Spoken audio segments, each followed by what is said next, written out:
here. Hello and welcome to Cinema Subculture, the podcast where we discuss everything strange, obscure and downright messed up in the world of movies. My name's Gary. And I'm Simon. So, Halloween special, Gary? Yes. Halloween 3, 1982. Directed by Tommy Lee Wallace. It's a bit of a curioso in the annals of horror franchise films. Right, yeah. So I brought this one to you, Gary. Mm-hmm. Do you want to give us a wee rundown first of a synopsis before we go into talk about it? Okay. So the film's about a sort of mysterious toy manufacturer named Conal Cochrane. Sure. Who's he's got a popular line of masks for Halloween, but he may have some nefarious plans behind. It's not all that it seems. And Doctor, protagonist, played by Tom Atkins, gets involved in sort of some murder subplots and goes to investigate what exactly is going on in is it the Santa Mira town? Yeah, where the factory is that the mask has been produced. So I thought this would be a bit of a kind of alternative Halloween film, Halloween special for a Halloween special. Yeah.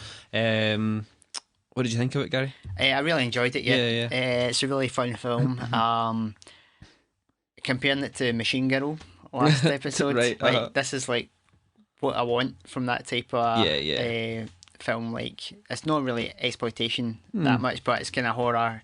It's got throwbacks to the kind of like Twilight Zone or like Invasion of the Body Snatchers. Yeah. That kind of feel, I guess, isn't it? Yeah. No, I thought it was like really funny, but funny in the right way because it's played so straight, and it's just the kind of silliness of it, but it's not tongue in cheek. If you follow me, it's like films like this. I'm sure that the directors and the producers, whatever, know it's a wee bit silly. Yeah. But they're not gonna.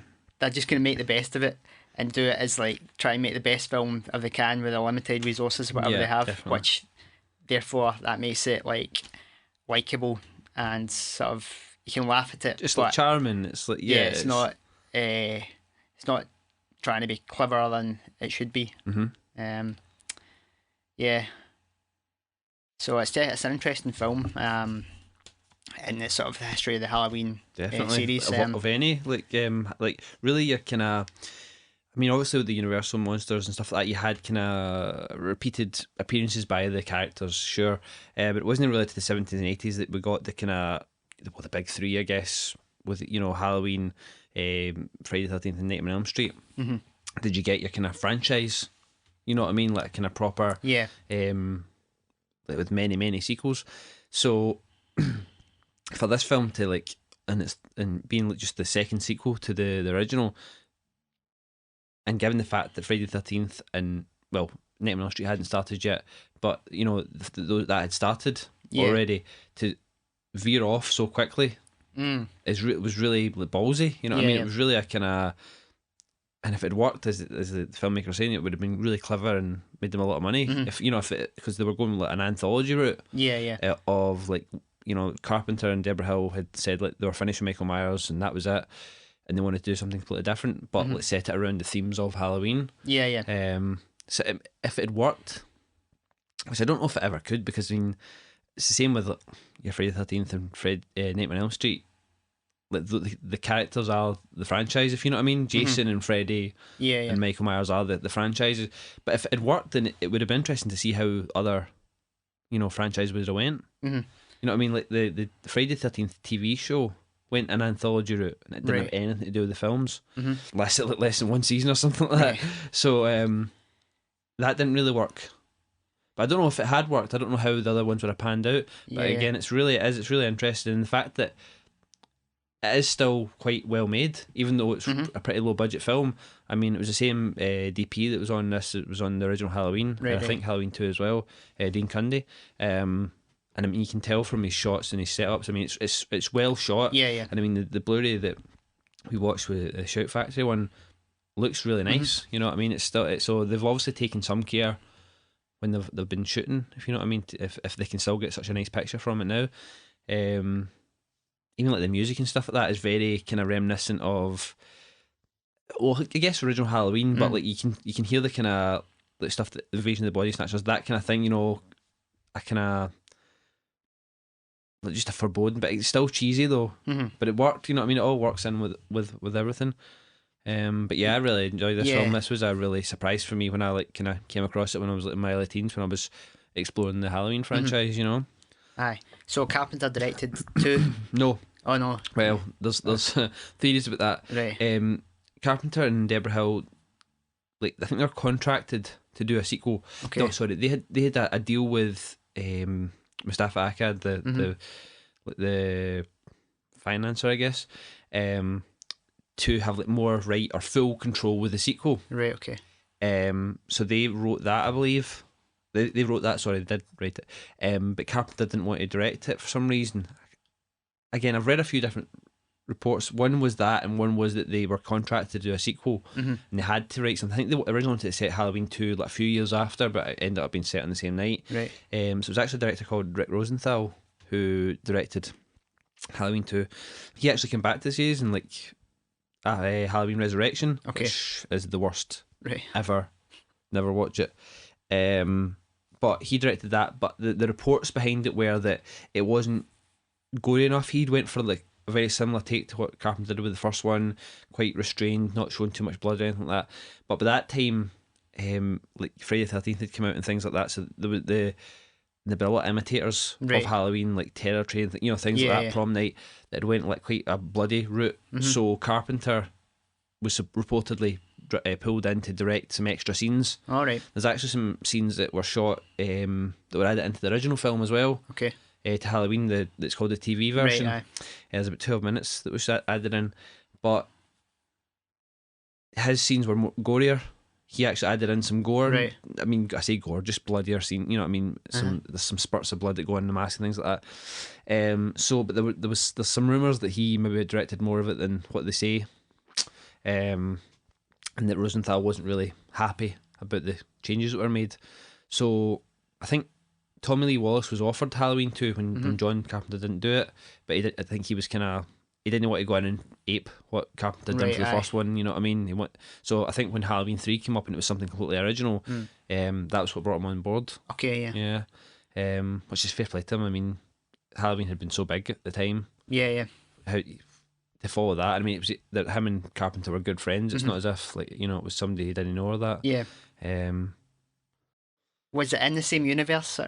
They've got the Halloween film right in the... Yeah, right in the film.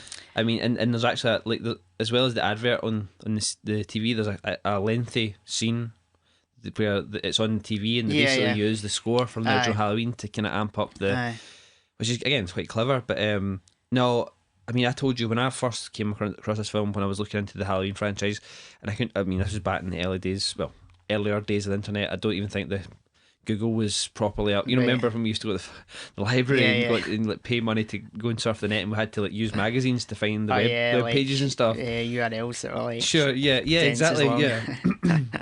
So this was back in maybe the very early days of the search engine, and I managed to find some information about Halloween 3, and what it told me was that it picks up basically straight after the second one, after the crazy killer has been set on fire, and then goes off in another direction, following like this toy maker and then like the doctor. But I mean, as we were watching it, and as anyone who's seen it will know, that is completely false. Yeah. You know, so when I originally saw it, I was like, what? You know, it's not even in the same like state. You know what I mean? So that was weird.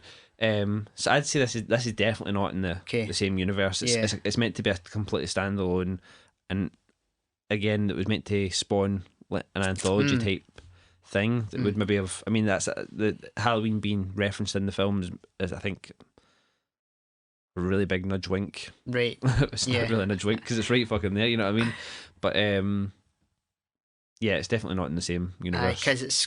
I mean, even to do like another slasher without Michael Myers, it's such a departure from it's like arguably not really a horror film at all. It's got a few kind of gory moments. It's almost like a sci-fi. Yeah. I mean, it was the original screenplay was written by Nigel Neal, who wrote is it Quatermass? All right. and then it was like kind of redrafted, and I think eventually that guy took his name off the credit, and that's why Tommy Lee Wallace gets all credit, as he said in the making of. Like, it's kind of a joke that he's got the writing credit because he really didn't do that much to it. Yeah.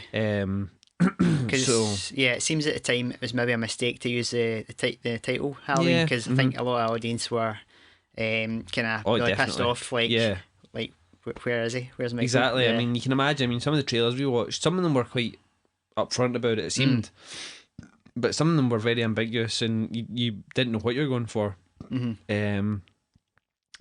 But yeah, to have, like, arguably at that time, probably actually the biggest slasher icon, Yeah.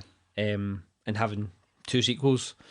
I mean, might have been different if the second one had been a different approach completely. You know what I mean? But having two films already under your belt, and then going with Halloween 3 and not having them there. Aye. I mean, it was a risky thing, but they must have thought it had potential at the time. And I mean, it does make sense when they explain it to you, but it's the marketing into it. The problem comes in there. Because obviously it was a Halloween. They were going to do Halloween set films, so sure, I had used the title Halloween and like Halloween something, but 3 is a bit misleading. What's it? No, I get what you're saying. And then the night no one came home. yeah, exactly, definitely. So I mean, they've kind of been a victim. They've marketed it to the Michael Myers crowd. Yeah. And then they've been kind of annoyed when the Michael Myers crowd turned up and didn't like it. So it's kind of, they've put their own foot up their own ass, if you know what I mean. Yeah, because it bombed pretty much, didn't it? It did actually. But I was looking earlier on. It isn't actually the most unsuccessful film in the franchise. Oh, yeah. Halloween 5 was. This still made all right money, but yeah, it didn't bomb. I guess because people were still going expecting, you know. But then it was word of mouth. Whereas with word of mouth with the first Halloween was what really saved it. Because I mean, when Halloween was released, it get really bad reviews. And then they get like one, I can't remember who it was from, but they get one good review, and then people started like word of mouth telling other people, Right. and then all of a sudden it was this like crazy success. Yeah. I mean, that film was made for like $325,000. Aye. And I mean, worldwide it made like 55 million. Yeah. Aye, that's what you're saying about franchises. That was kind of what typified 80s horror, was definitely American horror. Because I mean, through the 70s, you had all these sort of independent filmmakers coming out with this really kind of oppositional, kind of hard hitting horror films. You have Halloween, Texas Chainsaw Massacre, Night of the Living Dead a wee bit earlier in '68, Friday the 13th, and then the studios, once they realised they could make these films really cheaply and make shitloads of money, sort of how the series progressed, they kind of get less and less good, and it's kind of more just cashing in rather than doing anything interesting with actual subject matter. But I mean, but that even makes it even more of a kind of puzzlement of why they would, or how the studio would say, yeah, go for it, do it without Michael Myers. I mean, Mustafa Akkad was, when he was alive, like every interview he would like be holding, and he'd be surrounded by dolls of Michael Myers, and he was like, I love this guy, I fucking love this guy. I'm never gonna kill him off, never, because he fucking makes me a bomb, basically, is what he's saying. And obviously he made them, you know, literally made all his money from, and he, like, fair play to the guy, you know. So it makes you wonder how they even got it out of the barn, you know. I mean, they must have really sold it to them, or they had either that, they had it in their contract that they had rights to do it. I mean, I think it was Erwin Yablans that was in that interview in the making of, and he was like, kind of like, I didn't even care nothing about it. They just sent me a check. That was it. He was like a executive producer or whatever. I think he'd been a financer in the first film as well. Right. And I mean, he's in, I think quite a lot of them. He gets kind of referenced, Erwin Yablans. So it seems like they've kind of snuck it out the door a wee bit. You know, I mean, it wasn't that cheaply made. Let me see what the budget was on it. I mean, it was $2.5 million, which, I mean, for the locations, the stuff that's in it, I guess the effects perhaps, but I wouldn't say it was like $2 million looks wise above the original Halloween. Right. You know what I mean? I mean, there's a lot of stuff in it, but you know what I mean. So Yeah, I would say this looks cheaper. Yeah, Yeah, you I think, no, yeah. definitely. But again, Yeah. that's the aesthetic of it being the kind of Yeah. it's got the B movie look. Aye. As you say though, if it had been like just Halloween, Season of the Aye. Witch, or Mhm. even just Season of the Witch, Mm. I mean, I don't think it could have been that because that was the name of that was George A. Romero's second film was Season of the Witch. All right. But so there might have been rights issues there. But again, as you say, like it really doesn't really stand in the horror film. I mean, there's a few stings, Aye. you know, like kind of scares, like jump outs kind of thing.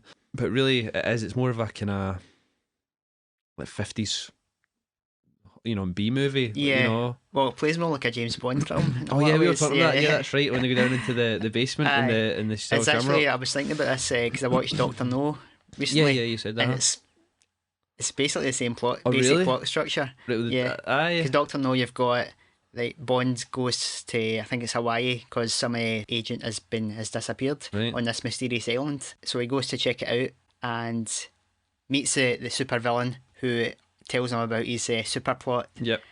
Locks him in a room.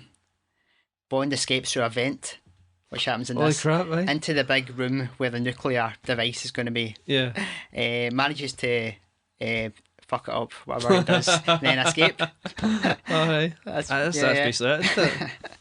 And it's got the Bond moment where Cochrane ties him to the chair. Yes. You'll be dead in a minute, and he fucks I, off. honestly, I don't and think I've not escapes. seen Doctor No in absolute Right, aye. ages, and I don't even think I've seen it like continuously from beginning to end. You know, I always keep me catch parts Aye. of it. Oh, that's interesting. Right. 'Cause in no point, like, and I've never ever seen that referenced anywhere. Right. You know, as a kind of either an influence or how Yeah, you yeah. ripped this off. That's quite interesting. And what's his name? The Doctor. Chalice, Tom Atkins. Chalice. He's a bit of a womanizer as well. Right, Bit he's a smooth with pimp. the ladies. So aye. Pimp. Man, like, as soon as he sees that, Ellie, he's like, I'm having a bit of that. Yeah, yeah. You know. And the nurse.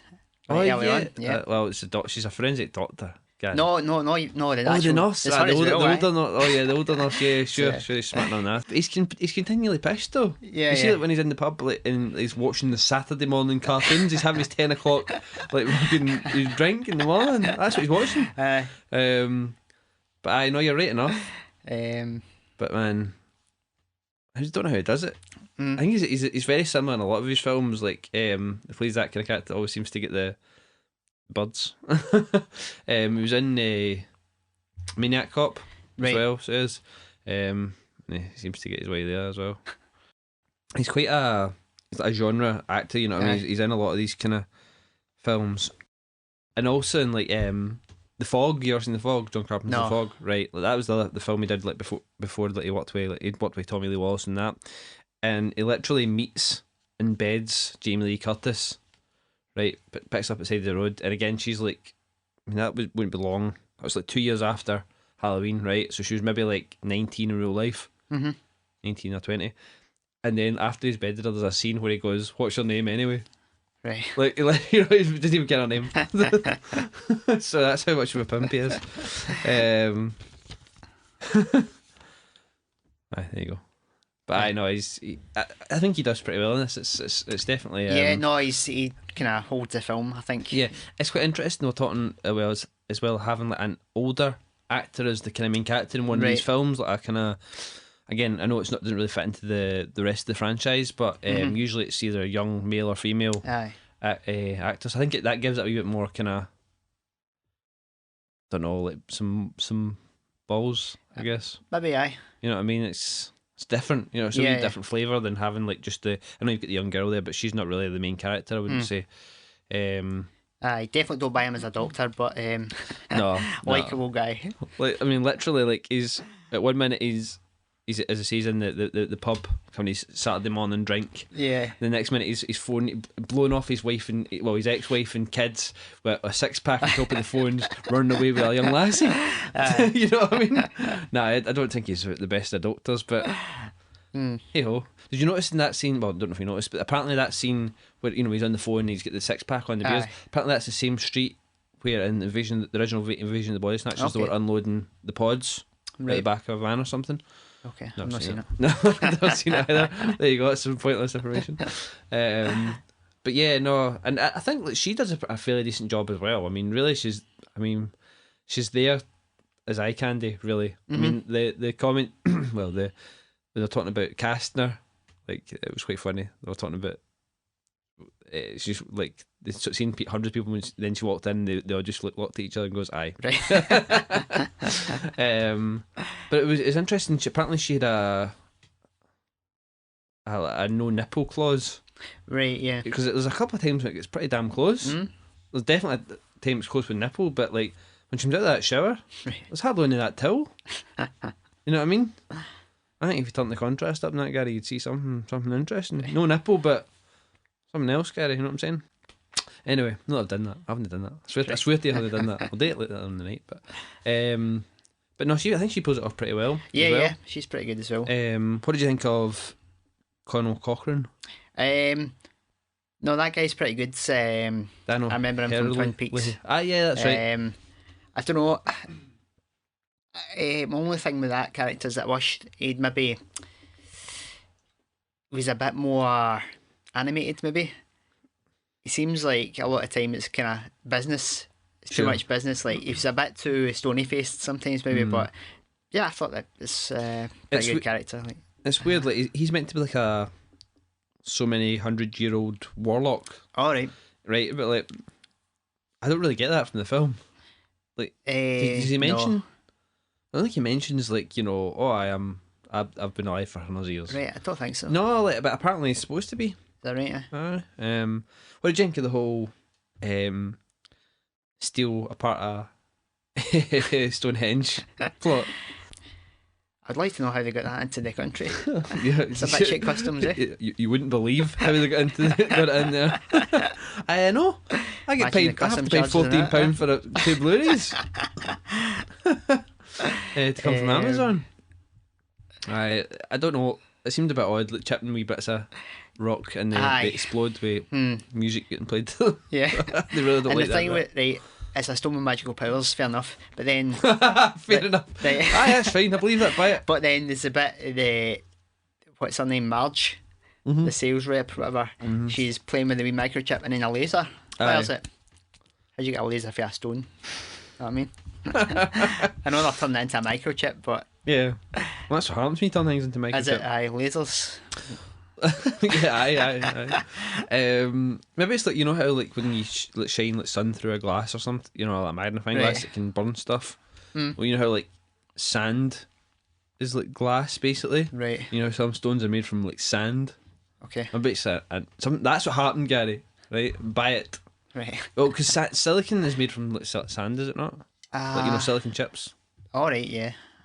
I think. Aye. If anybody knows out there in listener land, you can let us know.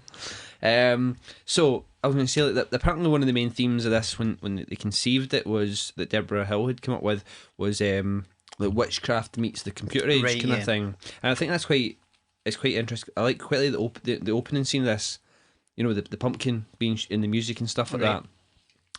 It's quite, you know, watching that like comparatively to the original Halloween. It's quite nice how they it's kind of like a new wave homage to it, you know what I mean? Having the pumpkin and stuff like that. I thought that was pretty cool. But other than that, the whole witchcraft meets computer thing, I think, was a little lost.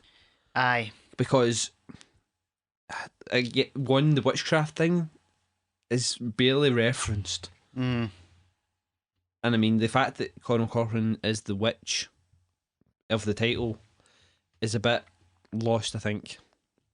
But I mean, I'm not saying this would have been better if like, they had made that clearer, but right. Yeah, I know he's meant to be a kind of mad supervillain, but he comes across more mad scientist, doesn't he? Aye, than... the actual plan.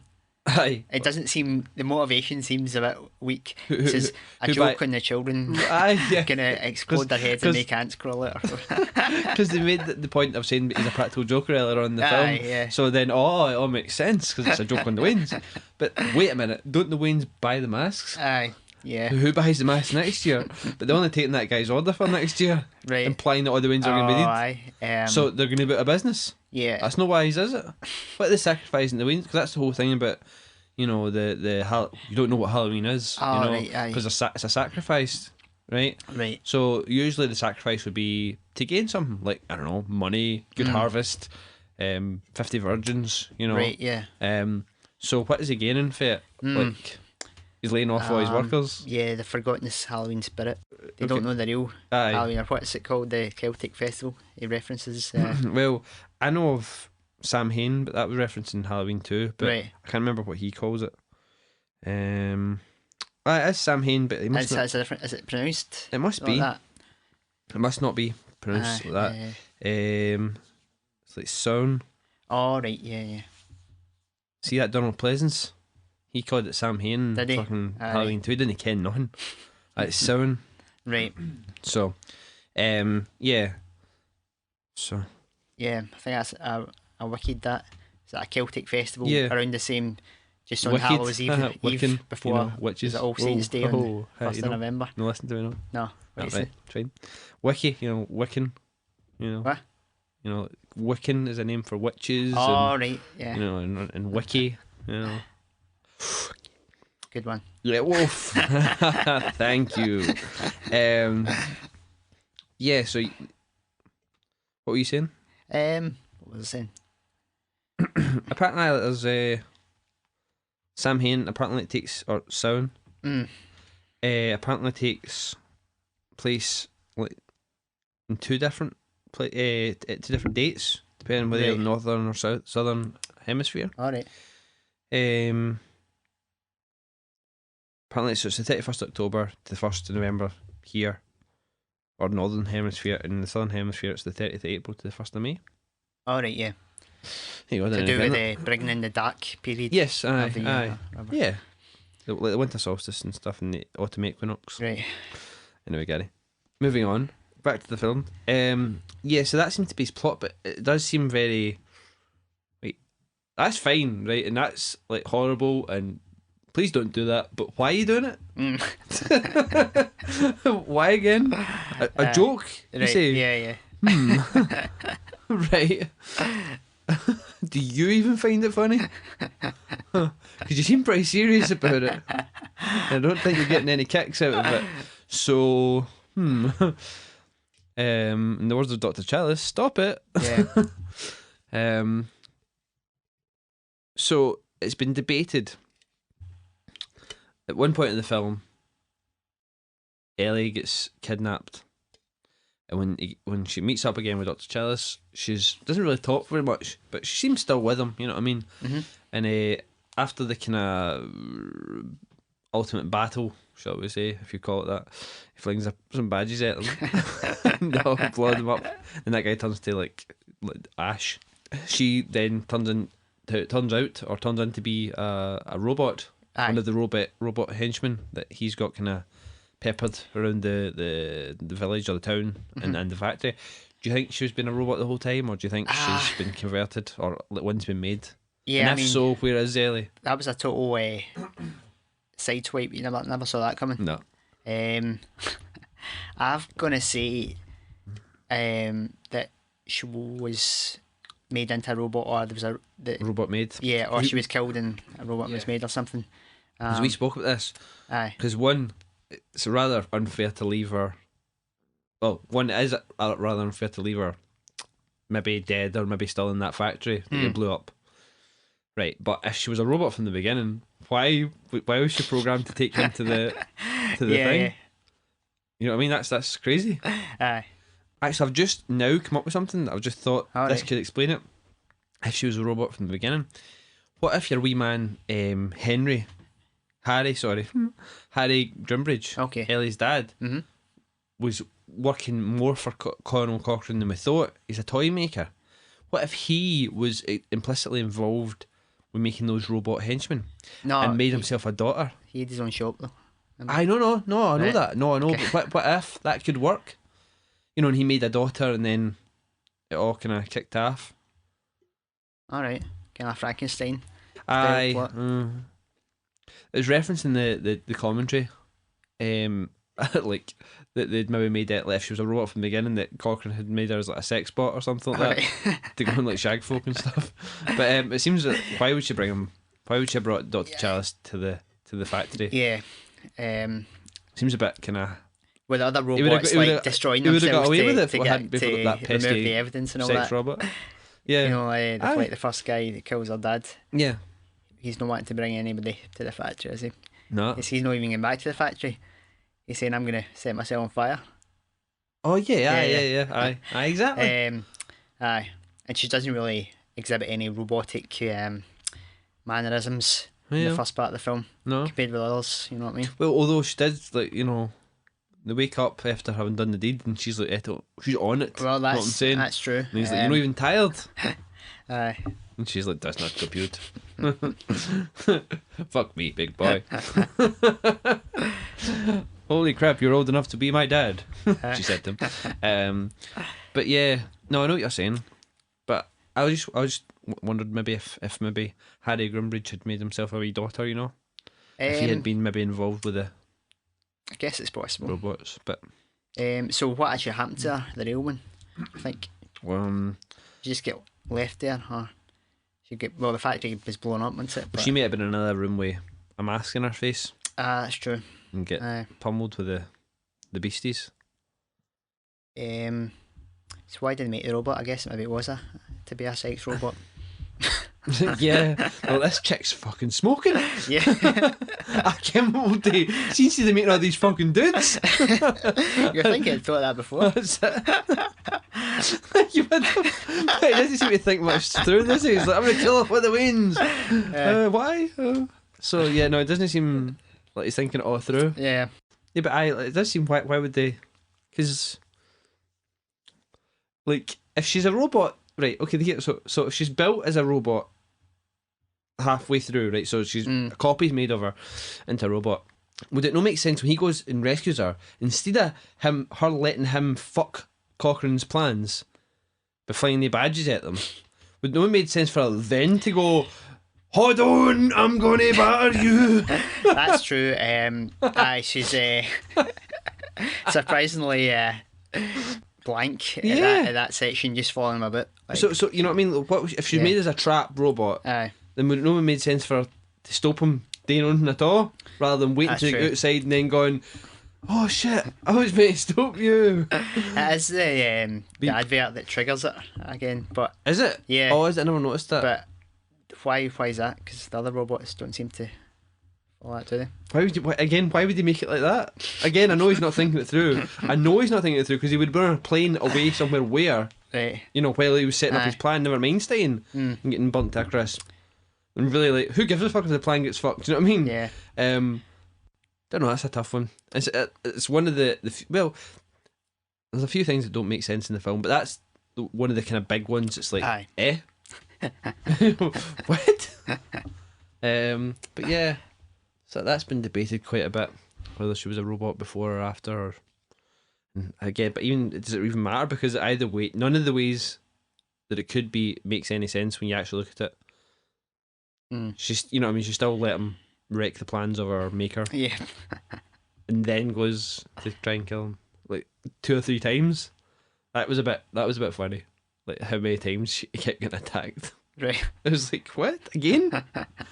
There's one bit of kind of continuity error that I kind of was brought to my attention by that Horrors Hallowed Grounds that I watched that goes about all the locations. At the beginning of the film we see Harry Grimbridge running and we're told it's South California. It's the 23rd of October and he's running on this passageway and stuff like that, and then he gets to that wee petrol garage. Now in real life those are actually minutes apart. Right, but Chalice and Grimbridge Ellie go to Northern California, to Santa Mira. Okay. Right, and when he drives out of there for 5 minutes, crashes the motor, then runs, he ends up at the same petrol garage. Oh, aye. How far's he run, and why is he not fun anywhere before that? You know what I mean? That's a bit. I thought that when that was pointed out to me, I was like, oh yeah. I had wondered. You know, it's a bit of a convenient thing, but I never really noticed the South and North California thing. Don't know where the logic for that was. It's a fast runner, that boy. Oh, aye. See when he's in the garage at the end and he's shouting the channels to come off and stuff like that. And, stop it! Why didn't I just grab the masks off the wains as well? I mean, I know that wouldn't stop it all, but I would have done that. Good point. Yeah. And it's lucky he knew the phone number for the All TV stations. TV channels. There's only 3 channels. Had it ready and he said that. I can't. I need this. As a doctor, I must always know this. It's one of the only things that survived my drunkardness. Right, yeah. Aye. It's quite handy. It gets through right away. Aye, And, no waiting. Aye, That's it. It's good. they're ready for them. And they just Although bleed that them. third one's a wee bit touch and go. Do you think you go to half or no? I'm gonna say, didn't he? See, that's the way I feel. But like Tommy Lee Wallace and Tom Atkins seem to think he did go to half. That's an awful right, optimistic way of doing it. What did you think of the ending? And how much of the end you talking about? The very last 2 minutes. The fact that the way that it ended, amazing. I guess. Yeah. Apparently, it's a homage to the way that they wanted to end Invasion of the Body Snatchers was meant to be this big ambiguous ending. Oh, There's right. something like the guy looking at the camera, basically coming in to the camera saying like, I think I remember what the line is. It's like you're next or something like that. You're next. But apparently they copped out the studio and they made like a kind of bookend happy ending kind of thing. Right. So Tommy Lee Wallace said he stuck that ending in for, I can't remember the director of the Invasion of the Body Snatchers, but stuck it in for him. Right. So I know I remember watching it when I first watched it and I was like, eh? But again, is the plan not a national plan? But there's that as well. That's another plot hole. It's like, well, it's when does the advert hit the other shows? Yeah. And has it not already hit some places? No, apparently he's mad for killing all the Waynes, but he just wants to kill them in a certain bit. So he's like, that's fine. I mean, 100 Waynes or a million Waynes, it's still pretty bad, isn't it? It's still a funny thing, isn't it? Maybe that's what he's doing. He's planning to do. That's maybe explains it, because he's just killing all the Waynes in California, and then he's going to move the factory somewhere else and date somewhere else. Oh, right. That's how we're getting through the. He's still going to make money. Right. Could be that. That explains it. What did you think of the family? The kind of quotes ugly American family. The kind of dressed like the 50s and aye.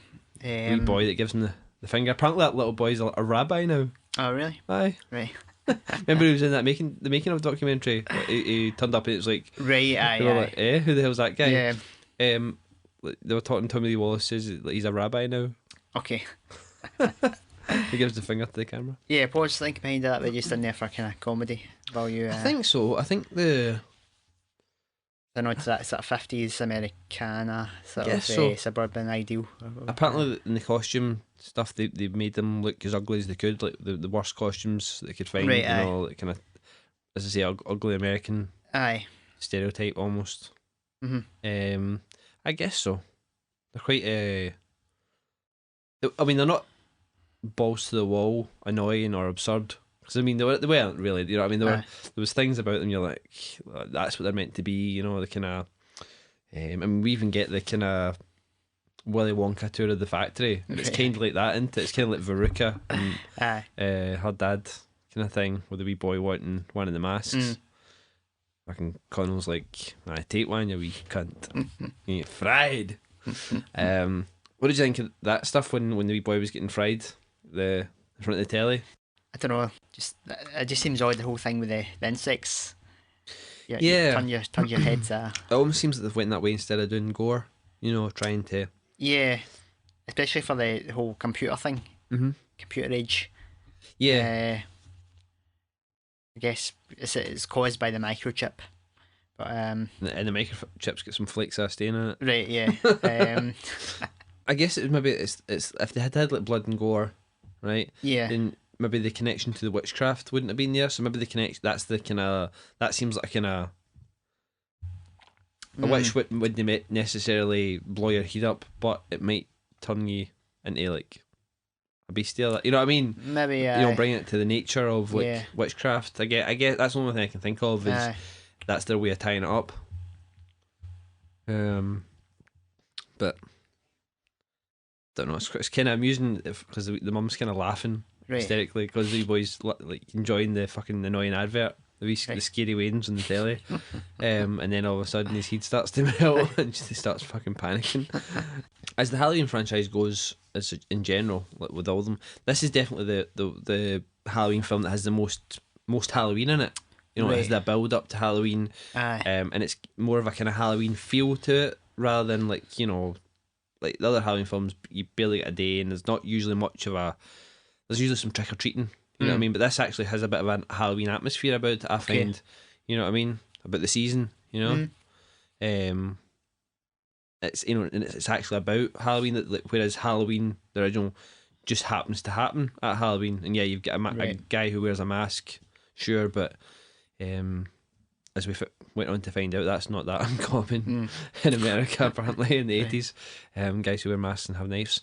So it's quite interesting that you know, a lot of like Halloween fans say that they tend to watch this film out of all of the series at Halloween. Okay. You know, because it's kind of has that nice Halloweeny atmosphere to it. So, due to this kind of bombed, and then was that why I thought, right, we need Michael back? So yeah, like after this kind of bombed, I think, I mean, left it like 6 years before they kind of got the shit together and brought out Halloween 4, but I think that was the propelling factor behind it. But I mean, that's quite a bit of time to recover. But I mean, Carpenter was quoted as saying, like, I mean, obviously he created the characters, whatever, you know, Michael Myers, Laurie Strode, him and Deborah Hill, and they, like, between that time of when they brought out Halloween 2 and when Halloween 4 came out, you know, including the time when Halloween 3 was there, he was quoted in numerous interviews saying, like, Michael Myers is dead, and like, so is Donald Pleasance's character, unfortunately. Like, you know, and I mean, again, I had going through the series as I did, after Halloween 3, like I thought there'd be some explanation at the end of Halloween 2, because I think I'd seen 4 before I saw 2. Right. So when like everything hits off at the end of 2, he's dead, and Pleasance apparently just gets blown up. You don't see him again. I was waiting some sort of coda at the end of Halloween 2 of kind of he comes out, you know, in the jacket's on tatters, and he goes, "Fucking hell, it was warm." You know what I mean? But none. So it was weird. It's almost like a kind of like, this isn't really canon. You know what I mean? It's almost like kind of, well, what they kind of did kind of do that with Halloween H2O when they brought that. They kind of ignored 4, 5, and 6. Oh, right, and said that, like, he was meant to have died in the fire. Okay. She still kind of thought he was alive, but they did make out that Pleasance, Loomis, had survived and had died at a later date. So it was kind of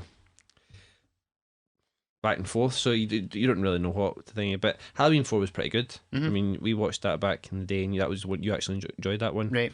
So it was. I remember you saying anyway. Is that the one with, like, the little kid? The girl? It's well, it's Jamie, her name is, but it's Daniel Harris that plays supposedly Laurie Strode's daughter. Right. And Laurie's apparently died in a car crash. So I always hate that when they do it in like horror sequels. You think, fucking hell, they made it through all that fucking shit, and then she's dead in a car crash. You know what I mean? And she left her wee lassie there. Okay. It makes me sad, Gary. And then you found out in H2O that she did actually supposedly die in a car crash, but she faked it. Ah. But they never mentioned Jamie, like her daughter. So you're thinking she's away there and left that wee lassie. She's got another son, and it's Josh Hartnett. No Jamie Lee Curtis. Speaking of Jamie Lee Curtis, Gary, there's a bit in Halloween 3, to get back to Halloween 3, when the voice over the loudspeaker's coming. Right. When they're in the motel and it's saying, right. curfew, get your asses inside the house, you sons of biscuits. And like, Dr. Chalice is quite happily walking about, you know, I'm not giving a fuck about your curfew. And it's quite interesting because I said that the wee grocer store is still open. Yeah. You think they'd be saying, like, no getting him. Anyway, the voice that's over the loudspeaker is apparently Jamie Lee Curtis in an uncredited cameo. There you go. I didn't know that, but I found that out for that Blu-ray that I got. Okay. Wee man was asking Tommy Lee Wallace, and it does actually, it sounds remarkably like her. There you go. That's her guy. So yeah, had to bring him back, I guess. A franchise, a Halloween franchise, like something that comes out at Halloween, a horror movie. That's like a banker. If can get a strong franchise. It's true. It's like I mean, look how many like, the Saw films went. Paranormal Yeah, Activity is the big one at the moment. That's a time people want to go to see a horror movie, I guess. So yeah, I mean, really. So I mean, it doesn't really matter the quality in a way. I don't know. Yeah, no, I mean, definitely. the Paranormal Activity series kind of, especially now, like it's the fourth one just came out, kind of boggles me. Yeah. Have you seen any of them? See, I've not really seen any. I've seen most of one, and like kind of chunks. I watched quite a good bit of 4 the other night there. I don't understand. Like it's so, the way that it's like stretches a silence and then a big bang. Aye. That's like the whole film. Yeah. And it's like, okay, that's maybe scary the first time, but you obviously, you know that's coming. You know if there's like minutes of like nothing happening, Yeah. that there's going to be a scare coming up. Aye. But people seem to lap it up. It's true. I mean, it's interesting because I've always been a person who loves continuity, right? Like, and I mean, that's the only reason I would go troll through all those sequels, even the shit ones. Yeah. Was just for any reference back to like the first one of the previous film. I love that kind of stuff and knowing the kind of references, right? And like something like Saw. I think what you want about that. I mean, I've really enjoyed like, the first one, and a couple of sequels were pretty good. I saw them all at Halloween at the cinema. But man, the continuity in those films, like from film to film, was excellent. Like there was it was almost as if like they meticulously planned it all out. And I know it's at some point they did eventually get to that point, but I mean, the stuff like that happens during the fourth one, and then you realise that the whole film has happened during the same time as the third one, and but you go back and watch the third one, and the stuff that's in the fourth one, that's you know what I mean. That's it's almost like they've set up the fourth one and the third one, right? But I don't know. To me, that stuff really impresses me when they go to the time and effort to do that, right? Well, I mean, yeah, the films, some of them were good, some of them, weren't great. They definitely tailed off at the end. Some, I mean, I think it was the fifth one was absolute pants. There's usually a big twist at the end of them, or some sort of thing, and it goes through all stuff you've seen and says like, "See, you didn't ken that, did you, motherfucker?" Booyah! Like that, right? Well, the fifth one literally just shows you what's just happened in the film, and then shows you the end again, and you're like, that's right. I just watched the film, and I did see all that stuff. This revelatory sequence at the end revealed nothing to me, whereas usually it was really quite clever, and you're like, you know what I mean? Whereas in that one, it was like, but yeah, you're right. Like having something that comes out every Halloween about, it definitely has bank to it. And if your film's called Halloween, I mean, Rob Zombie's Halloween, the remake, it was actually not accounting for like, inflation.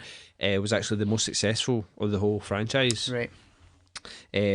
Well, it made the most money, but like it was made for like 15 million. Right. So, not the most expensive of the franchise, but so I mean the audience is still there for Michael Myers. Yeah. I mean, 15 million. When did that come out? 2007. Aye. How does that compare to like Paranormal Activity or something? Well, Paranormal Activity, the first one, as I say, was like 25 grand. I mean, but in terms of, alright, it was made for 15 million. How much did it take? Oh, wait, hold on. Because that made an interesting contrast. Like, cause it seems so people are wanting Halloween, like 2007, like Rob Zombies was like made for 15 mil. Worldwide, it made like 80 million. Right. But Paranormal Activity is apparently the most successful horror franchise ever of all time. Yeah. Let's see. Fucking hell. It's made for. I was wrong. It was made for $15,000. Yeah. And it made 193 and almost $500,000. It's crazy. Right, that's just the first one. You know Aye. what I mean? That's absolutely crazy, isn't it? So you're never nothing's I think ever going to beat that. Yeah. Even the second one was made for 3 million, which is still low, Right. and grossed like 177 million. Right. It's crazy, isn't it? Yeah. It's a curious kind of shift away from. I mean, you would traditionally think the more money you spend on a film, the better it's going to be. Yeah. But audiences kind of don't really want that. That can. I mean, there's a lot of films that you know that. I mean, the Saw franchise is fairly cheap as well. In comparison. I mean, the third Paranormal Activity was 5 million, made like 205 million. Right. You know what I mean? So it's like non-stop. Pretty sure the first Saw was pretty low budget. But the curious thing about Paranormal Activity for me is it seems to draw non-horror fans. Mm-hmm. I think there must be, because horror fans. I mean, I watch that film and I can tell when it's coming. It doesn't affect me at all. Right. Like, but everybody in the audience is like going crazy every time. Really? I've never is seen that it in Sting? the cinema. Yeah. Right. So either they're kind of exaggerating their reactions. It's a group thing as well, isn't it? Yeah, It's I guess. But if you've You get a watched lot- a lot you of get a horror lot of- films, you kind of know the tropes. Mhm. You should know when it's coming, really. But I don't know. Seems to be like they get into a kind of group psychosis of like one screams or jumps and they're like, ah! Yeah. Especially like teenage lassies, I guess. They're the other ones. I've never, don't think ever been at a cinema where bunch of guys that went, oh, Right. never. Have you heard that? Aye. Oh, Saw no that way. the other week Oh, there. no way. Yeah. Holy fuck. Oh, nah, holy Aye, fuck's that's alright. scary. I've never seen that. Did they say that? Aye. I don't think that's I fucking saw scary. a bunch of guys walking out and like I Fucking don't know, pit- 16-year-old like guys. urine stains in their trousers and stuff like that. It's like it's kind of a competition who was the most scared, which is a weird thing. It seems like It's a a so weird version of, anti-male thing. Yeah, yeah. Isn't it? Not that me and Gary are not the most macho of males, but I would never profess to be, but like, yeah, I would never be like, Aye. I was the most scared.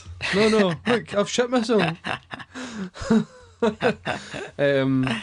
But yeah, again, we're back to the fucking paranormal activity, man, pumping it. So, anything else you want to say? I think that's about.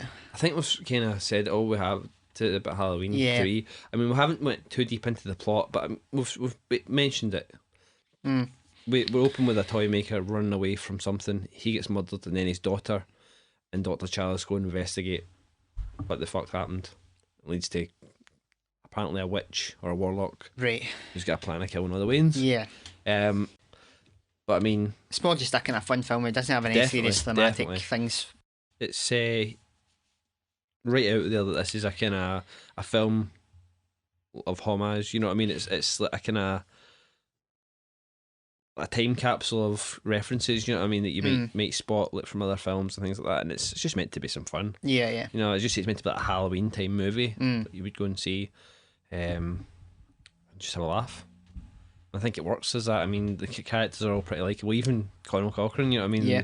And even the kind of shitty American family are still pretty likeable. You're alright. You know what I mean? You don't mind when they're on screen. You know. But no, this was one that initially when I saw, I was quite disappointed because it didn't have any references to the Halloween franchise as a whole. I guess with me getting expecting that, but definitely on repeat viewings and kind of, it definitely becomes. Sets itself apart from the rest of the franchise, I guess. You know what I mean? You're getting kind of the same old with other ones, but with this, it was always like kind of a fresh feeling, you know? Yeah. You giving it a star rating, Gary, at 5? A 5. Maybe go for a 3.5. That's what I was thinking. Yeah. A solid, enjoyable, nippleless, Tom Atkins, full, cheesy, Halloween style 3.5. Yep. Yeah. That's the first rating we've ever done, Gary. I think it is, aye. Yeah. Could start doing ratings. Could do. Yeah. 3.5 pumpkins out of 5, Gary. What do you think? Aye. Because it's the old Halloween special. Like it. Right. So, I think it's about time for Random shit. So hello and welcome to Random Shit. Will we do some news, Gary? Can Might as well do. get the kind of the business end of the podcast out the way. Right. You know this. You know the kind of stuff, and then we'll get into the proper the bones, shall we say, the skeleton bones, Gary. Of random shit. You know, Right. just talk bollocks. Right. Wanna go for it? News, some Blu-ray news again. All right. I will go for the Blu-ray news. You do? Aye. I had a look at some film news, but nothing really felt worth mentioning. Sure. So, I'll talk about Criterion's the January slate. So, we've got Blu-ray upgrades of Tin Drum, Two Lane Blacktop, and Ivan's Childhood, and new to the collection is Man Who Fell to Earth by Hitchcock, the 34 version. As you know, The Man Who Fell to Earth. no, Maybe the Man Who Knew Too Much. I was going to say. the Man Who Knew Too Much. Jesus It's Christ, called Gary. Man Who. Oh, right, Right. aye. I was thinking Hitchcock didn't do that film. Yeah, and Wim Wenders' dance film Pina. Don't try and bring it back, Gary. You fucked Right. it. I'll not say too much about them, but I think interesting for me is 3 upgrades for Criterion. Like over the 2012, they were only doing 1 upgrade a month from their DVDs, Right. and it was mostly new titles. Uh-huh. So personally, I prefer upgrades. Yeah, I get just you. because there's so many classic films that need upgrading Mm-hmm. in their DVD catalogue. So hopefully that will continue throughout the year. And Pina is kind of interesting because it's going to be their first 3D Blu-ray. Oh, Yeah. right. So I wouldn't have pictured them as, doing any 3D Yeah. stuff, but so I don't know. I hope they don't fucking slap a big fucking Blu-ray 3D sign on it. Like, 'cause that you know how, like, we're talking about the Criterion, they're usually quite classy Yeah. packaging, Aye. and you can kind of see the Blu-ray thing in the spine or at the top. Aye. But that Blu-ray 3D like symbol's ghastly to me. I think Don't actually know what it looks like. it's basically says Blu-ray. It's got a big fucking 3D at the bottom Oh, of right. it. Okay. So hopefully, because if it's their first one, they'll probably be fucking pumping it. Right. You know what I mean? Like 3D, 3D, 3D, 3D. I don't know. Yeah, they're doing like standard Blu-ray and the 3D Blu-ray. Oh, Yeah, aye. I think it's Just an get it extra standard. $5 or $10, but You got spring for the 3D. I don't know. See, it's a film. I don't know if I want to buy it. Here's me just presuming you're getting it. Yeah, Yeah, I sure, don't know. It's kind of interesting film. I've seen it in 2D. But it's like an experimental documentary. Right. So I like parts of it, but it was a bit kind of, I don't know. It's like the first time you see Fantasia. Mm-hmm. It's almost like it's jarring because it's a new form, kind of. Then eventually grew to love Fantasia. So maybe I just need to see it again. But Do you find? I know I'm hijacking the news a wee bit here. Do you find that the release of these more kind of respectable titles, shall we say, like such as like Dialing for Murder and like Creature from the Black Lagoon, Black, isn't it? Aye. Aye. No, the blue. That's the other one. There. Right. Is that no like softcore porn? Alright. No, don't know. Don't know. Anyway, it was a comedy sequel, I think. Is that tipping you any closer to 3D telly? I guess so, in the sense that I wouldn't mind having it now. But hopefully down the road it'll be like built into most TVs. Mm-hmm. But even if I had it, I'm like, is it worth it for like watching 2 films every couple of years? Or whatever? I don't know. Like, I mean, I've seen some big budget 3D films in the last couple of Yeah. years, right? Something like Prometheus, right? Now, whatever people think of that film, I enjoyed it enough. I wished there was more of an alien spine to it, right? But the 3D added nothing to that for me. And I thought that was going to be, I mean, that is a really beautiful film. I mean, it looks gorgeous, right? Mm-hmm. But to me, the 3D didn't add anything. Like, I could have happily watched that in 2D. Yeah. So I'm left feeling like, what would I get at home from it? Why would I sit through a film and put glasses on? Aye.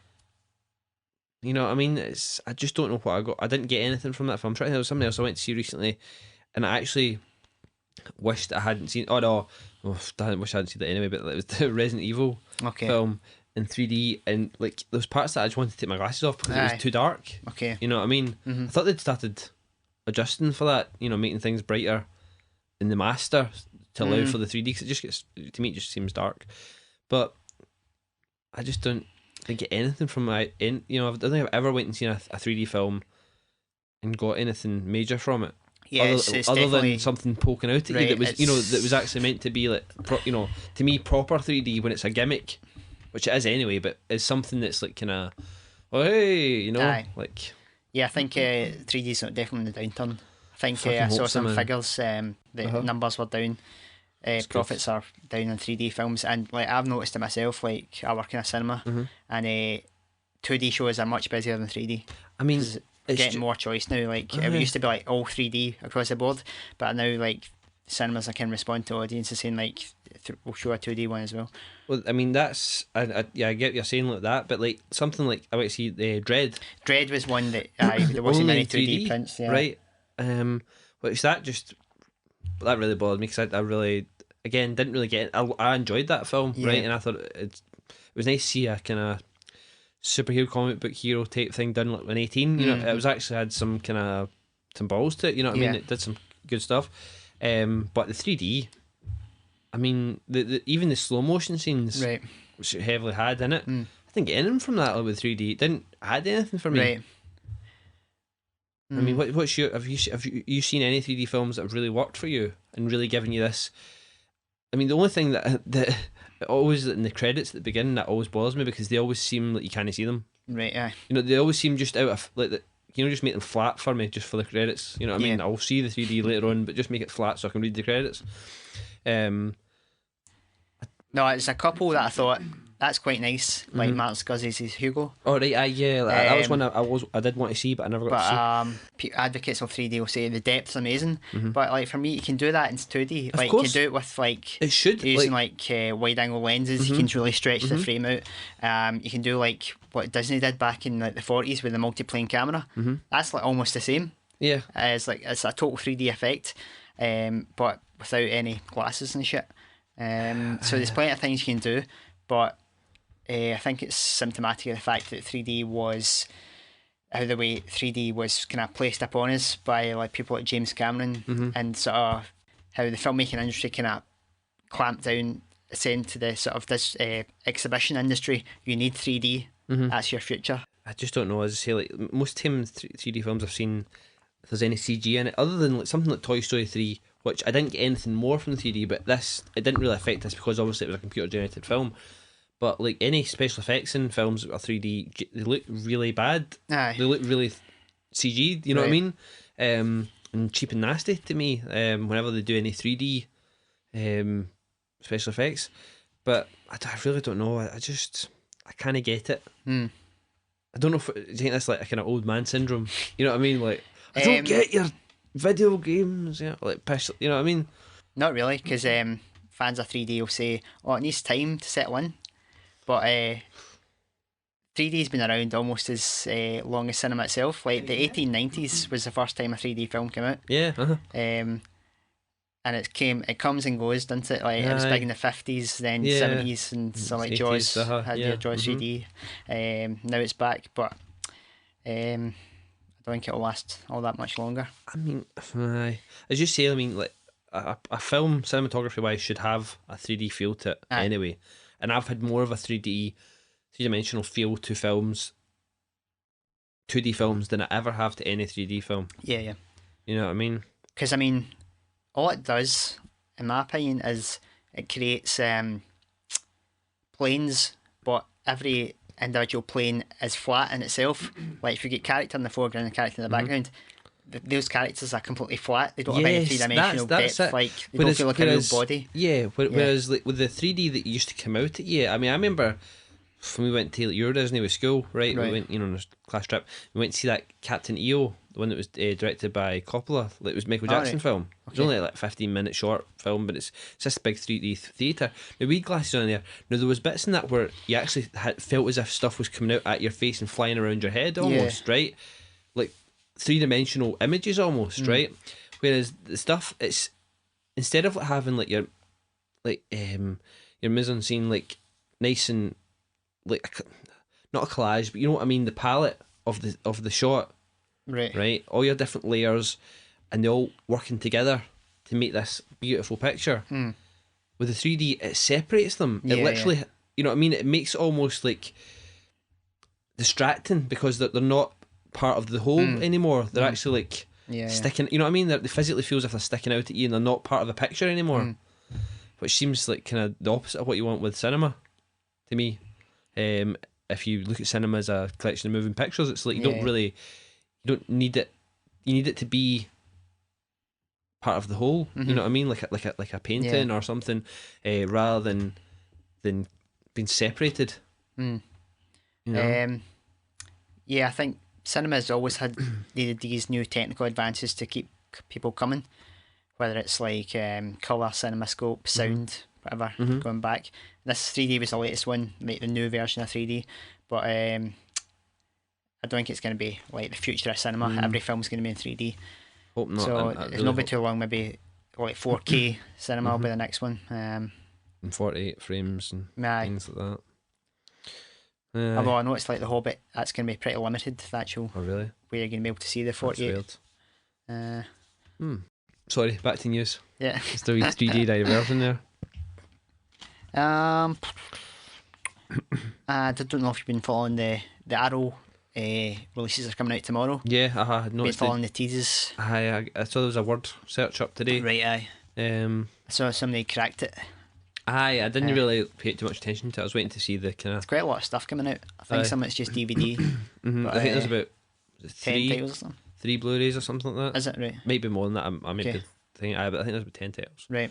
Did you see any you knew? Just I heard of the Bava ones. Right, It's at least in the Devil and Black Sunday. right. I don't know. I'm still kind of wary about it, even though stuff before Bay of Blood was meant to be pretty good as well. But I don't know. I'll wait and see. Apparently, they're still talking the slip boxes are going to be website exclusives. All right. Okay. Not long now to Zombie Flesh Eaters comes That's right. out. Yeah.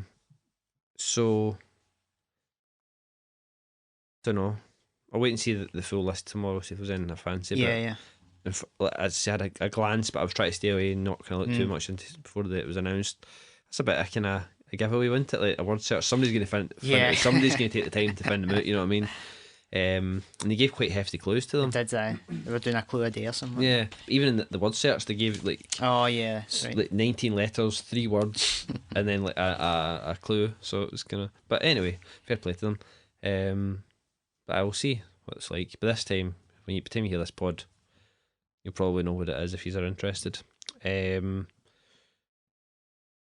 Right, you for the news. That's it. Alrighty.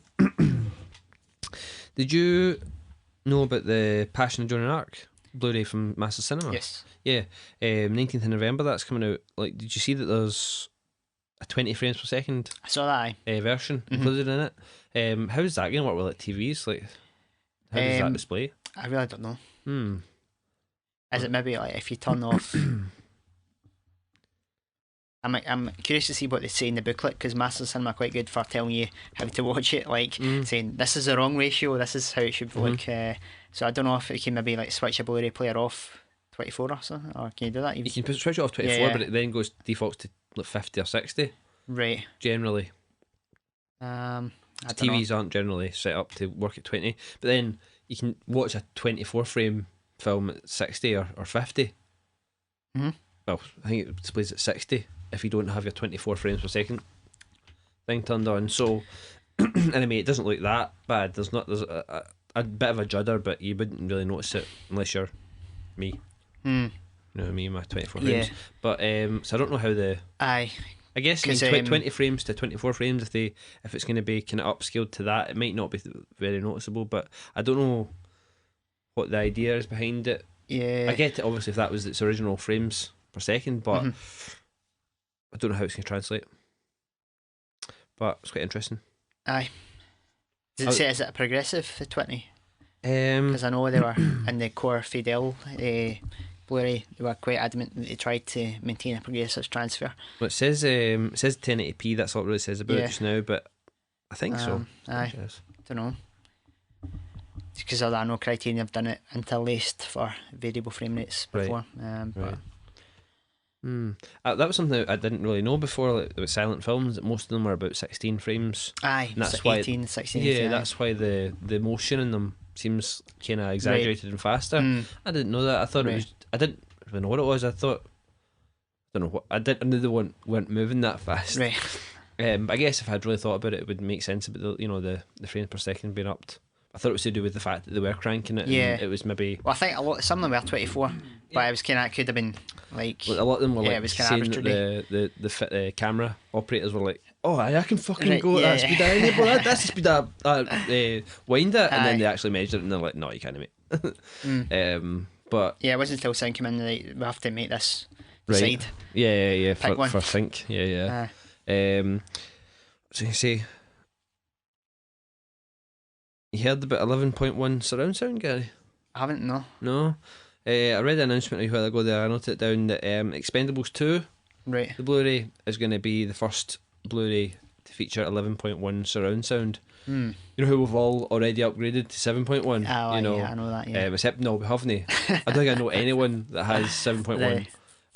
I think I might be one of the only people I know that has, even though it's not digital, but any version of 5.1. Right. I mean, you can have 11 speakers sitting around your house. It's a bit much, isn't it? And if I like really, I mean, seven's a lot. You know what I mean? Aye. Really, unless you get them put into the wall, you know, sunk in. Don't know. That seems kind of a gimmick, doesn't it? Do you really need 11.1? And even if how are they reviewing it? Right. You know what I mean? How are they going to review it? Because Aye. there's no way. I don't think is there even 11.1 systems out yet. I don't know. Anyway, I've not heard. Yeah, I mean, how complicated is this mix? You need 11 points. I know. It's like we've got like 11 characters in it. We'll give them each Right. channel. You know, it makes you feel like you're standing in a huddle with them. Aye. I know. I just wondered if you'd heard. It seems a bit random. Well, it feels like an end. I know. So, shall we move on to the pickup section of random Okay. shit? Right, I'll go first since I've got a mini haul. Right. Okay. It's a tiny wee one. I picked up from Shout Factory, or Scream Factory as that they're calling themselves, Halloween 2 and 3. 3 obviously facilitated this podcast. They're both really nice Blu-rays. Cracking Transfer and Halloween 2. It was actually released already by Universal last year. But it's more or less the same transfer, but they've actually cleaned it up, a lot of scratches and kind of nicks and stuff like that. Gotten them sorted out and things. Some great extras. I think each of them's got 2 commentaries and like making ofs and things like that. Right, So yeah. really extensive releases. Whereas the last one, the Universal one, had like Terror in the Isles, which is a documentary in the 80s hosted by PG Souls and Donald Pleasance, which is actually meant to be pretty good, and I still will consider picking up the other disc for that documentary. I think it's the only time it's been released on not VHS. I think it was only released in VHS before. But kind of say enough good things about those Blu-rays. I mean, Halloween 3, I mean, a film that really hasn't been given any respect on DVD at all, getting a cracking release, you know? Yeah. Maybe it's like DNR a wee bit, but no Yeah, too much. oh yeah. But still, in terms of extras and commentaries, way more than you would Yeah, expected. I think the DVD in the UK before had like a commentary with Alan Jones and Right, okay. I think that was who was on it. But we get commentary with the directors, one and an actor, and I think the special effects guy on Halloween 2. I think I also picked up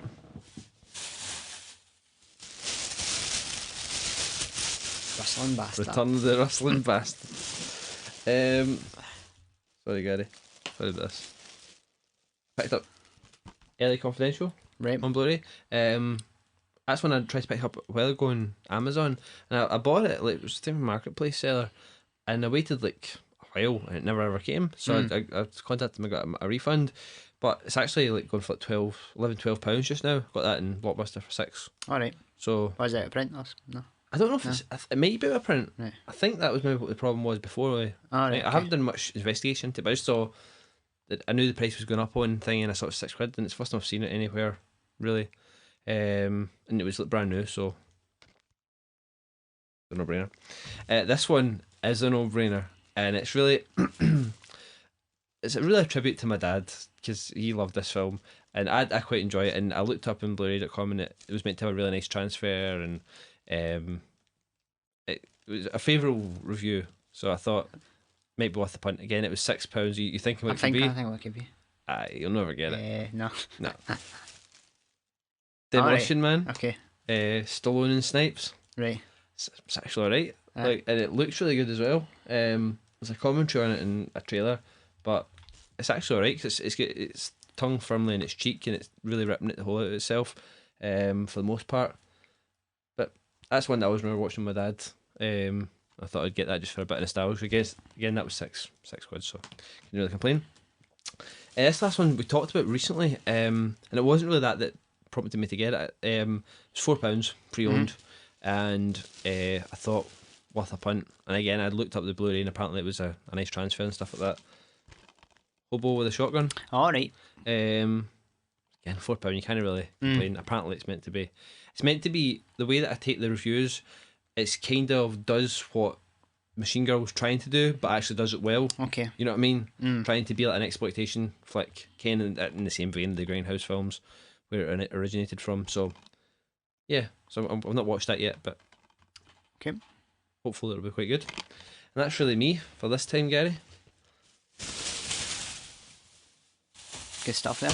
I'll just put my Russell away. Right. What have I got this week? You got a wee bit there, Gary. Huh? You got a wee bit. Aye, not bad. First thing I got Citizen Kane, the UK DVD, Right. just for the UK selection of extras. It's coming out in Blu-ray in the UK fairly soon. Is it Warner Bros? No. No. In the UK, it's distributed by Universal. That's right. Aye, so that's kind of shitty. A year after the US one, but and I don't need to pick up again. I've got the US one. Is there different special features on the? No, it's the same as this. I think there's no new stuff for the UK. Right. Okay. So the US got better. It's got more than this, but I mean none of these are on the US. Right. So is it the same with Blu-ray that the Blu-ray will have stuff that isn't on the US Blu-ray? Yeah. Yeah. Right. Yeah. Right. So it's got like different commentaries and some documentaries and stuff. So Yeah. got that for like £1 something on eBay, That's including really the postage. So Oh, that's awesome. Right. got Grand Illusion Right. Studio Canal Collection Blu-ray. Has that just been released recently? Or? Not well. It's been out for a while now. Is it 3 one or of 4 the newer months. ones, or? It's a new style packaging, which I don't care for. So, it looks incredibly cheap, I think. Compared to the old ones, definitely. Yeah, I mean they've even thinned it down. Yeah. So it doesn't even look nice next on the shelf. Yeah. I've got my Mulholland Drive one, and I'm okay with it, but I know what you're saying. It's definitely the book's kind of bigger. But Aye. Supposedly that's an amazing print. right. So it was a deal. Master Cinema and Zavi had a deal on that for £10.95. It's absolutely cheapest I've ever seen it. All right. So I thought I'd just go for it. I picked up The Shining, the US Blu-ray. This is me that prompted you to see that. It was the US cut, which I hadn't seen. I've been meaning to see it for years. Sure. And then we were talking about it. And I thought, alright, I really should see that. Because I didn't. I mean, I had no idea that there was two different cuts. Yeah. When I saw it's quite a lengthy, it's like about 20 minutes. 20 minutes, something, yeah. And it's throughout the film. Yeah, and it's not like it's been cut by like censors, and it's him that cut It's it. Kubrick decision. Yeah. But there's apparently a plot thread or like a plot point that's not in the UK cut, I guess. But I just didn't realise that there was a. Yeah, it's well. I know you've not seen the film. No, sure. I won't spoil it. It's more explicit in the backstory. Right. The UK one's more ambiguous as to the motivations of Jack. I don't know. I think I prefer. Since I watched it the other night. Oh, you watched it? Yeah. Right. I think I prefer the UK, but it's hard to say because I've been so used to that. I think it's paced better. Just shedding that 20 minutes off is a bit tighter. It just bogged my mind 'cause for such an iconic film, like you meet somebody from America and you're like, oh, talking about The Shining, and you're like, oh, I remember when this happens, and you're like, no. And for the fact that it's still in today's Blu-ray that's really been released, it's still there's no two cuts or anything like that. It's still just the cut down version. It just seems weird. Aye, I know. This is just getting a UK theatrical release at the moment. I think. Is it a European cut or is it a UK cut? Because I had I'm not sure. an HD DVD of it that I never ever got around to watching, and I ended up selling when I was getting rid of my HD DVD collection, and it was I think it was a German version. Right. Because it had The Shining written on the front, but actually below it had it in German. I think it was German. So I don't know if it was. I never knew about the different times at that point. So I don't know what cut it was. Right.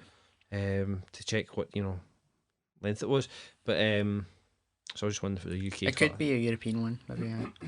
I'm guessing anywhere outside US it was the shorter version. Yeah, I guess so. Aye, but I also got 7. All right, aye, awesome. Blu-ray. Any slipcover? No, I had to get mine off eBay, so I did. Right.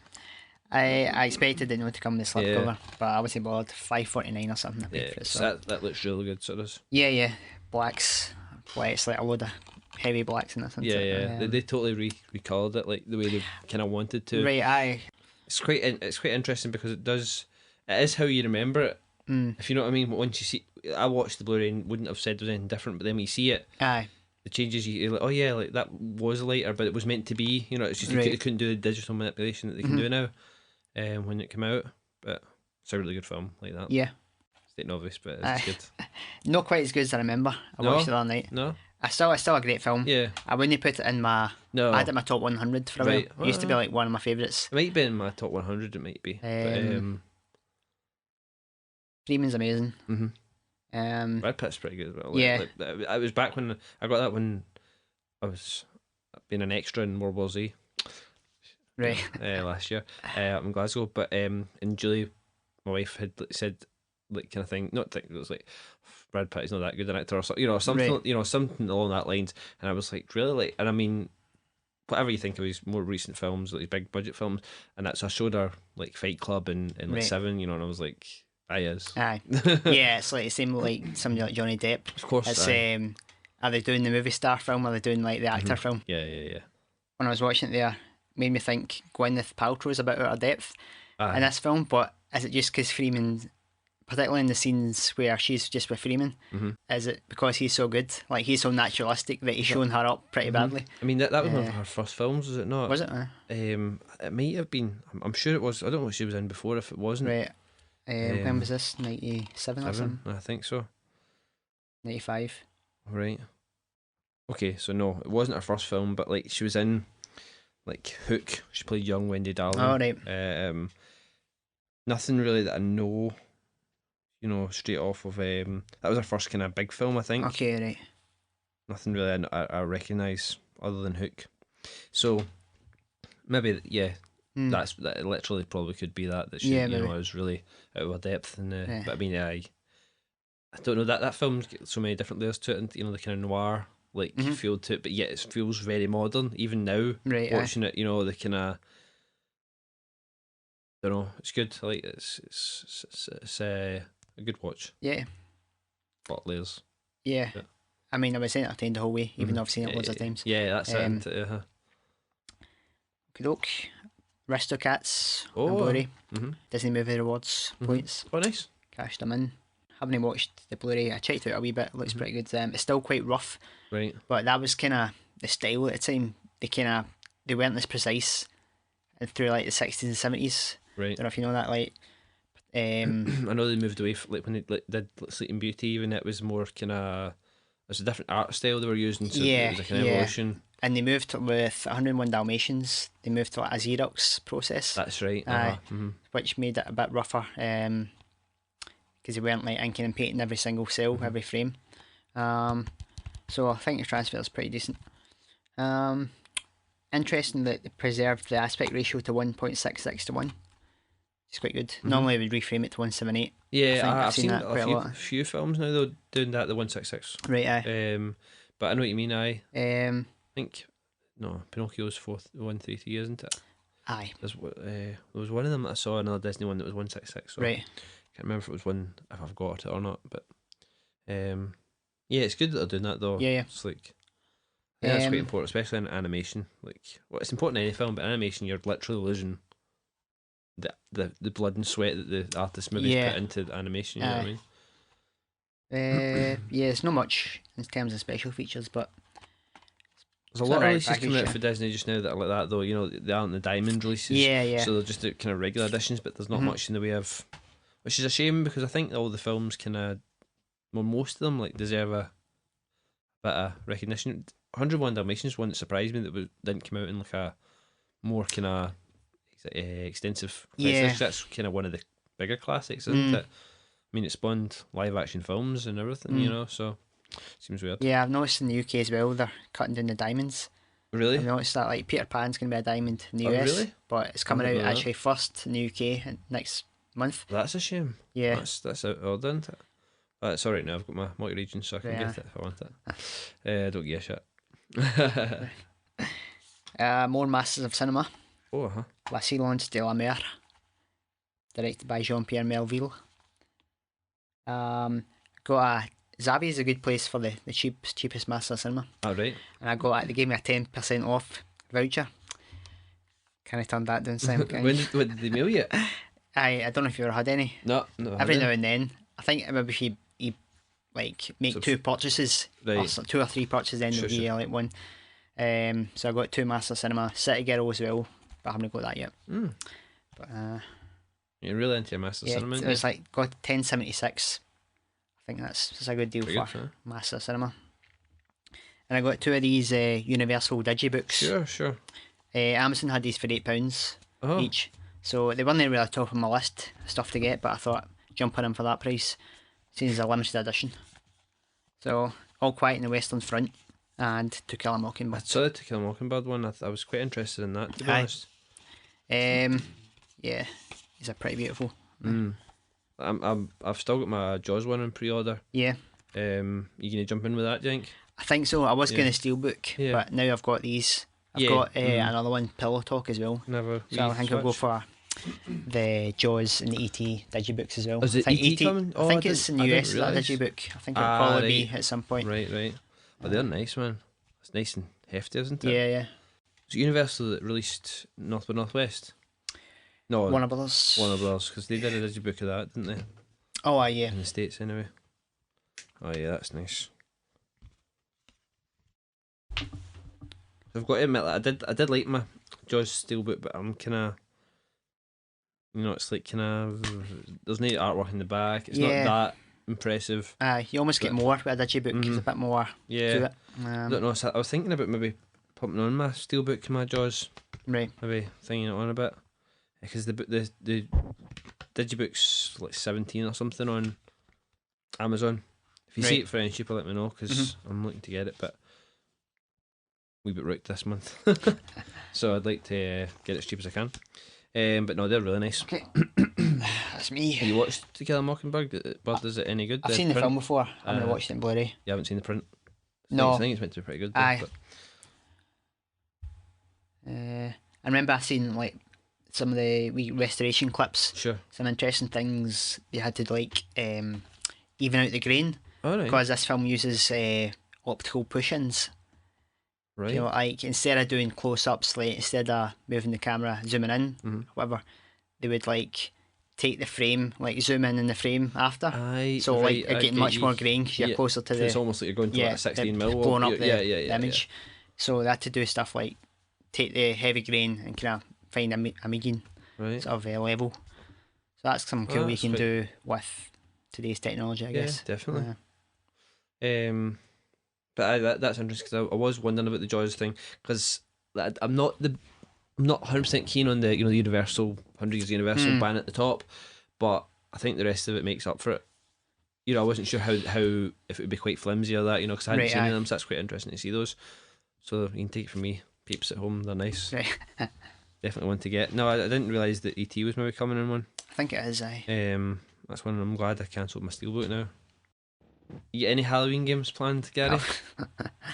I don't know. Right, make one on the spot.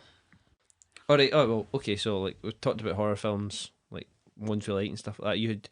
We talked about preparing a top 5, and then I backed it because I forgot about it. But you've prepared a top 5. Do you want to, or even just? I don't know if Just- I want to do it myself. Well, I'll give some like films I like to watch at this time of year. You know what I mean? Right. Okay, seeing as I was the one prepared. Right. Get Mind you didn't come up with a fucking synopsis. I don't know what I mean. So don't get fucking cocky as shite. Okay, so I'm gonna do my top 5 favourite horrors. Don't make it like I'm gonna do it. Right. At number 5 is Antichrist. Right. Yeah. Mm-hmm. Arguably, it's not a traditional horror maybe, Sure. but It definitely has horror in it. yeah. Really disturbing film. I mean, what we've said, did an episode on it. Yeah. So Yeah. Mm-hmm. I love the visual style. I like the sort of artsy shit. So I've got that in there. 4, Night of the Living Dead. Mm-hmm. Really important film in the history of horror, I think, because it was at the start of horror being human Yeah. and Native Mhm. American. Like, wasn't coming from Eastern Europe. Native It wasn't- American. Native American. Not Native native, to to America. America. Not Yeah. yeah, American Indian. Not the Indian, yeah. Yeah, it wasn't horror coming from Eastern Europe or from space. or nuclear tests. Yes. It was obviously a reaction to the sort of America in the 60s, Vietnam, civil rights movement, all those things kind of, they weren't explicit in those films, but I think that's what led to that transition. Sure. Films like Texas Chainsaw Massacre as well. Yeah, and I love the visual style. I mean, really lo-fi. I think it was actually 35, but I always thought for years this was 16mm. Yeah, actually, I always thought it was 16 as well. That's actually 35, but nah, for me that's the best zombie film. Yeah, definitely. Number 3, Blair Witch Project. Right, aye. For me that's still scary as hell, I think. Definitely at the time. Really shook me. And groundbreaking film, I think, in terms of film realism. I mean, it wasn't the first to do the found footage thing, but by far the best use, in my opinion. And the whole way that the filmmakers built the marketing around it. That was ideal. That's just... Yeah, I mean, I totally bought it. It was part of the thing. You wanted to believe it. Did you buy into the whole documentary, The Curse of Blair Witch and all that? Yeah, it still works for me. Number 2, I've got Psycho. Father of the slasher film and modern horror. And just the craft of the film is amazing. It's like a diamond, and I like to compare it to just the fact that it's Hitchcock compressed, no flab. It's like the way you went from North by Northwest, a lavish colour epic, loads of locations, boiled it down to like one, essentially one location, like two buildings, black and white from the Technicolor, and in fact it was a lower budget UC TV crew. That's what I was going to say. It's like a Hitchcock indie flick. Yeah, you know what I mean? It's like independent horror, like done by Hitchcock. It's. And I think the pinnacle of that, the shower scene. I mean, just amazing. Like the cutting and the way that the editing works with the sound is one of the best scenes in cinema history, I think. Yeah. Did he kind of introduce the whole bait and switch with the here's the heroine and now she's gone? Did he? Was that like the first kind of use of that in the horror film? I can't think offhand of anyone doing that before, but you know, could be. Interesting. Probably been done in like books and plays before, but you know, that's definitely awesome. And number 1, probably guessing it's in my top films of all time, The Shining. Got you. Another film, still terrifying, I think. And I prefer, I think psychological horror ages better. Yeah, things like slashers or sort of gore flicks. And I think it's an example, like one of the greatest directors of all time at his peak in this period. I think sort of the techniques, the cinematography, the sound design is amazing, and the way like Kubrick uses like repetition throughout the film to like build the tension. It's building and building and building, and when it finally goes off the cliff, like just the kind of the weirdness, the bizarreness of the stuff that starts to happen is pretty incredible. Like totally freaky. It totally disturbed me. Like I remember, I think maybe 13 or 14 first time I saw it, and it was one of the ones you don't want to kind of go to sleep. Freaked me out for a while, but there you go. I think it's the best one. That's good. Great. No. Well, I mean, I can't really disagree with any of your list. I mean, your reasons. Yeah, I mean, The Shining I haven't seen. Okay, so but the rest of them I've seen, and definitely they're definitely up there with me. Night of the Living Dead. That's definitely one. Like to talk about like films that I like to watch at this time of the year. That's definitely one that I love watching. The atmosphere in that film's just immense. And like for the size of the budget and you know the concept really being introduced originally, the originality brought to the concept that had been used. You know, the zombie even though it's never mentioned, never called zombies in the film. It's crazy. Psycho. I mean, everything's there for you from your slasher. You know what I mean? The kind of like the crazy, the crazy killer. You know what I mean? It's all there, and it's laced like with a thick layer of Hitchcock. Just building and building. Yeah. And I mean, I don't think I've never met a nicer guy than Anthony Perkins, and that you know what I mean. Yeah. When he's first there as Norman Bates, something that again I just didn't catch in the remake at all. Many things I didn't catch, but I never believed that Vince Vaughn wasn't the killer. You know what I mean? Right. I was saying that, like this to me, I like something like Evil Dead. That's my kind of go to with the kind of other than Halloween itself, which we're going to see next week, Gary. Yeah. Yes, in the big screen. Oh, aye. Yes.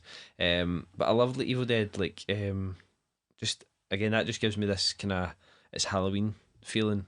Again, similar to the way like Night of the Living Dead gives you the kind of low budget, even though that's I would say higher production value to film. Something like Evil Dead, it's a very similar story about how they got it financed and things like that. I like that kind of, the kind of, this was just a bunch of pals that got together and did this, and it's become like a cultural thing. You know what I mean?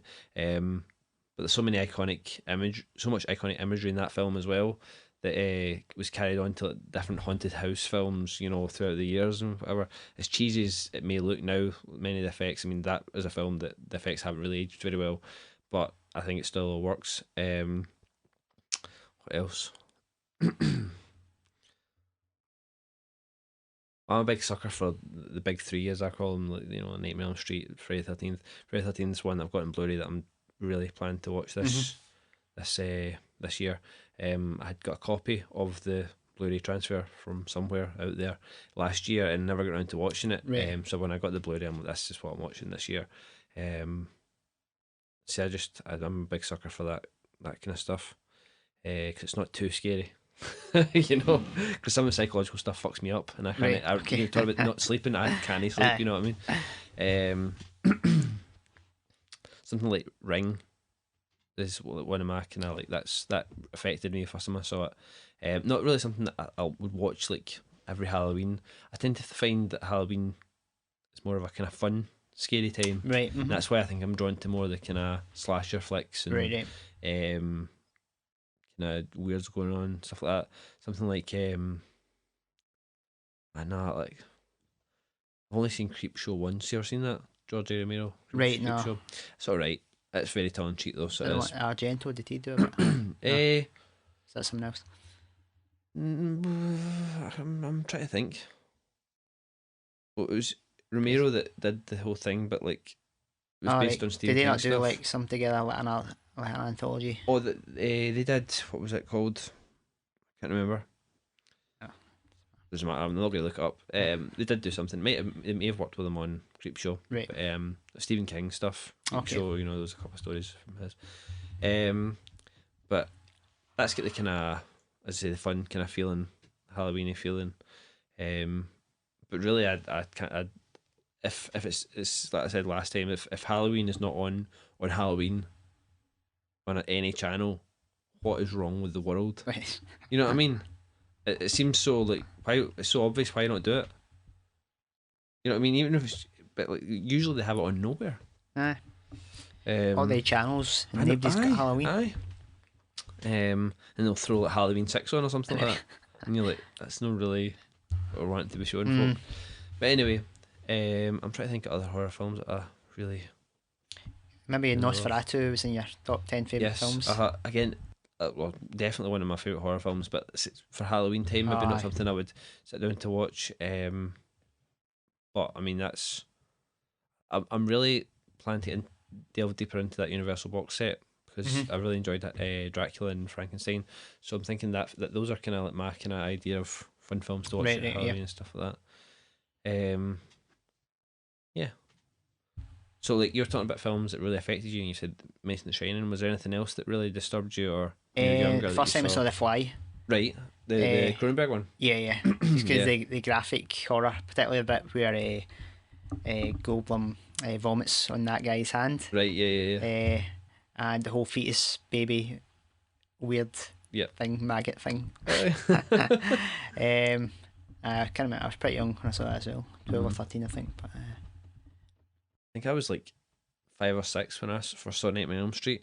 right, That fucked me Aye. up. So that really did. It really got me. I mean, I really enjoy it now, but like that really messed me up. I watched that 4-hour documentary, Never Sleep Again. all right, That was pretty good. Was And it? it was really in depth, like stuff you never knew you didn't want to know, if you know what I mean. okay, But it was quite interesting, like because it went through all the production. And actually, remember how we were watching the Halloween 3 making of, and I was saying it'd been interesting if Carpenter had been in, because he Right, wasn't aye. really a thingy.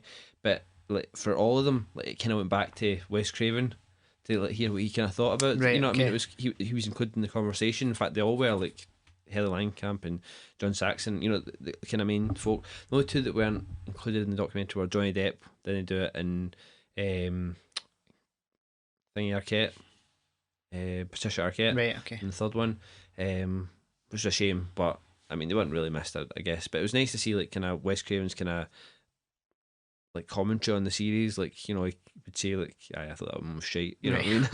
Or I didn't really know what they were doing there. But it was really good. It was an interesting watch. Maybe if you ever watched the rest of the series, it'd be worth watching to kind of get where they were coming from.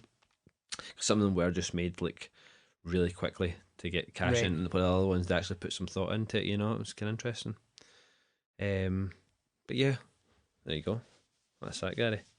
That's another half an hour up. Right, so that brings us to the end, I think, of this Halloween special episode. Yeah. It's been kind of Halloweeny. Kinda. And I did think about before this suggestion we dressed up for this, all right, just for our benefit, Yeah. But 'cause no one can see that, of course. so yeah, we did do that. Yeah, Yep. And what's your costume, Gary? I am Sam Loomis, of course. That's as right. I will Yeah, be. that's right. And I'm dressed as Michael Yep. Myers, and we're going to be dressed as that for the Halloween screening. You actually doing that? Like you just gonna keep shaving your head, eh? Aye. I don't. You would have been like, you just like, have a bald cap, or are you just fucking like an all-in type of guy? I'm method, Gotta go for it. Fair enough, isn't it?